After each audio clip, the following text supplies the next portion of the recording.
মা ও বাবা রে এত জ্বলতেছে রে ও মা গো মা কে কোথায় আছো রে আমার ধর রে ধর বিষধর সাপ ধরতে এসে ধরা সাপের কামড় খেয়ে অস্থির হয়ে গেছেন ওঝা।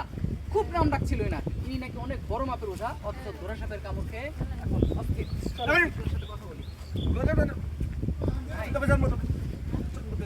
কামুখা নিজের মন নিজে করতেছে তার। ঘটনা কি? ভাই, ঘটনা কি ছিল একটু বলবেন? ভাই নাক নাক নিয়ে আইসে আমার ফোন দিচ্ছে। আমি আইসা নাক নাক নিয়ে দেখলাম একটা ধরা সাপ আমার এই হাঁটুর উপরে কামড় দিচ্ছে। ভাই রে যন্ত্রণা।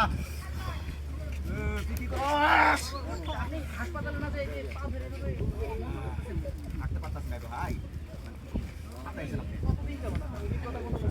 আমার অভিজ্ঞতা 3-4 বছর গো। আমার ওস্তাদ নাই মারা গেছে। বন্ধ করো, কামড় খাওয়ার কথা হয়। কামাখ্যার উপরে যে কি জানি একটা ছিল ন্যাংটা দেশ, ওই ন্যাংটা হয়ে আইছিল এই বেটার কাছে আমি মন্ত্র শিখছি, কিন্তু এখন আমার মন্ত্র বড় হয়ে যাচ্ছে ঝড়াতে আপনি কতদিন যাবো এর সাথে? ভাই অনেক জায়গা আছে কিন্তু কাম হচ্ছে ধরা সাপে এই বিষ নামে না। ধরা সাপের বিষ নামে না? না ভাই জ্বলতেছে রে। ধরতেছে নাক নাকি বলে। ঘটনা করি আমার চাষি ধান খেতে গেছে গরু গরু তুলতে, হ্যাঁ পরে আমার বইন গেছে স্বাস্থ্য বইনের, হ্যাঁ পরে ওরা যা দেখছে বলে নাক নাগিন আছে। পরে আমাকে কারো জানি কইছে যে নাক নাগিন আছে, সাপুরিয়া খবর দিছে। পরে আমি হ্যাগর লগে গেছি ধান খেতের ওই জায়গায়। পরে আমার চোখের সামনে নাক নাগিন খুঁজবার জায়গা দেখে যে এর এই ধরা সাপে কামড় দিছে। যে হলুদ ওই যে হলুদ আবার ফোটা ফোটা যেটা আছে না ধরা সাপ মোড়া, এটা কামড় আমি সাপ চিনি রে, ধরা সাপ এটা ধরা সাপ। ধরা সাপে হেরে কামড় দিছে। এবার নাক নাকিন ধরবার আইছে, আবার বলে কি যে মানুষের বিষ নামায়।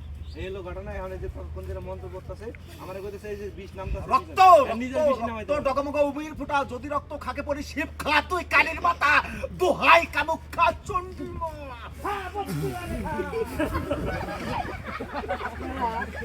আপনারা কি বিশ্বাস করেন যে একটা এত বড় সাপুরিয়া যে বিষধর সাপ ধরে ধরা সাপের কামড়ে চাক করতে পারে? ভাই আমি দেখছি ধরা সাপ দিছে। সবাই আপনি 2026 সাল, আপনি যারে জিজ্ঞাসা করবেন সেই বলবে এইসব ভুয়া জিনিস। মানে সাপে কামড়াইলে হাসপাতাল ডাক্তার ভ্যাকসিন ছাড়া কোনো গতি নাই। আমার ধর এত বড় ওঝা হোক পারবে না, মারা যাবে। যদি হ্যাঁ পারবেন, মারা যাবে। ভাই গেছে ভাই আমরা আপনাকে হাসপাতালে নিয়ে যাবো নাকি আপনার মন্ত্র কাজ করবে একটু বলেন তো? বাবা মন্ত্র কাম করতেছে না ভাই। হাসপাতাল জ্বলতেছে রে। বিষ নামে না ভাই, এটা হাসপাতালে তো ধরা সাপের বিষয়ে আপনি কাজ পেয়ে গেছেন? আর সত্যি যদি নাক নাগিনি কামড় দিত, আপনারা একটু বলেন তো ভাই। আমি তাহলে মাটির তলে যেতাম। বাবা রে ধরে আমার শিক্ষক কোন সর রে?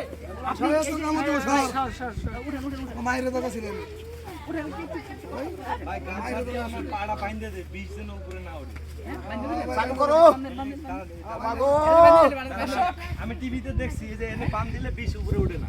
বান্ধেন মা ও বাবা রে এত জ্বলতেছে রে ও মা গো মা কে কোথায় আছো রে আমার ধর রে ধর।